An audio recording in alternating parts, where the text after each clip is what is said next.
قدیم عرب قوم عاد کے مرکزی شہر کا یہ نام ہے۔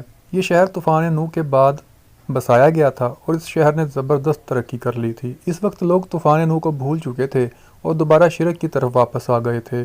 اس قوم پر حضرت ہود علیہ السلام کو نبی بنا کر بھیجا گیا تھا، لیکن ان کی تعلیمات نے ان پر اثر نہیں کیا۔ جب اس قوم نے شرک اور بت پرستی کو ترک نہ کیا تو اللہ تعالیٰ نے عذاب نازل کر کر اس قوم کو تباہ کر دیا۔ اس قوم کا تذکرہ کہانی سمجھا جاتا تھا، مگر اسی صدی میں شہر کے آثار برآمد ہو گئے۔ آج کل موجودہ عمان میں یہ شہر شامل تھا۔ اس کے آثار سن 1984 میں ملے، جس کے بعد اس شہر کی حقیقت لوگوں پہ واضح ہو گئی۔ یہ شہر تقریباً 3000 سال قبل المسیح سے لے کر پہلی صدی تک مشہور رہا ہے۔ اس شہر کے رستوں پر اونٹوں کی آمد و رفت نمایاں طور پر دیکھی جا سکتی تھی، جہاں سے یہ ہند، عرب اور یورپ تک تجارت کی جاتی تھی۔ یہ اپنے زمانے کا ایک تجارتی مرکز تھا۔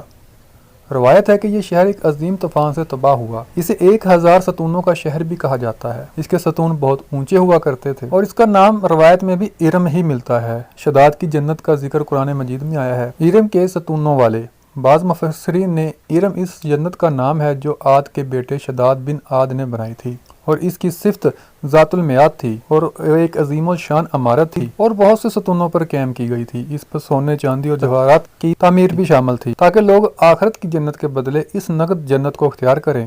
مگر جب یہ عالی شان محلات تیار ہو گئے تو شداد نے اپنے رفقا کے ساتھ اس کا معائنہ کرنا چاہا تو اللہ تعالیٰ کی طرف سے عذاب نازل ہوا۔ یہ سب ہلاک ہو گئے اور یہ محلات بھی تباہ ہو گئے۔ دوسری روایت کے مطابق شداد نے جب جنت کا ذکر سنا تو کہنے لگا، میں بھی ایسی جنت بناؤں گا۔ اس نے عدن کے کسی شہر میں ارم شہر کو 300 سال میں بنوایا۔ یاد رہے کہ شداد کی عمر 900 سال تھی اور یہ بہت بڑا شہر تھا۔ اس کے مکانات سونے اور چاندی کے بنے ہوئے تھے اور اس کے بڑے بڑے ستون تھے۔ اس میں ہر قسم کے درخت لگائے گئے تھے اور اس میں دودھ کی نہریں بھی بہائی گئی۔ جب اس شہر کی تکمیل مکمل ہوگی تو وہ اپنی قوم کو لے کر اس کی طرف چل دیا۔ جب ایک دن اور رات کا سفر مکمل کر لیا تو اللہ تعالیٰ نے ان پر آسمان سے ایک چیخ کی صورت میں عذاب بھیجا، جس کی وجہ سے یہ سارے لوگ مر گئے اور یہ جو شہر تھا وہ تباہ ہو گیا۔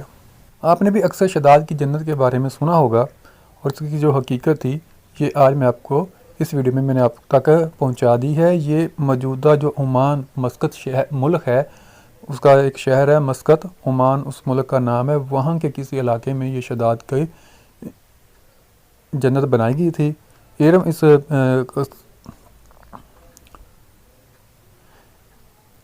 اس شہر کا نام تھا جہاں پہ وہ جنت بنائی گئی تھی، لیکن ان کو نصیب نہ ہوئی دیکھنا، کیونکہ وہ اگر کوئی انسان خدائی دعویٰ کرے گا تو اللہ تعالیٰ کیسے اس کو برداشت کر سکتا ہے۔ ایسی قوموں کو، ایسے لوگوں کو تباہ کر دیتا ہے جو کہ فرعونیت والے ہوں، جو کہ خدا کا مقابلہ کرنے والے ہوں، جو کہ خدا کے سامنا کرنے والے ہوں۔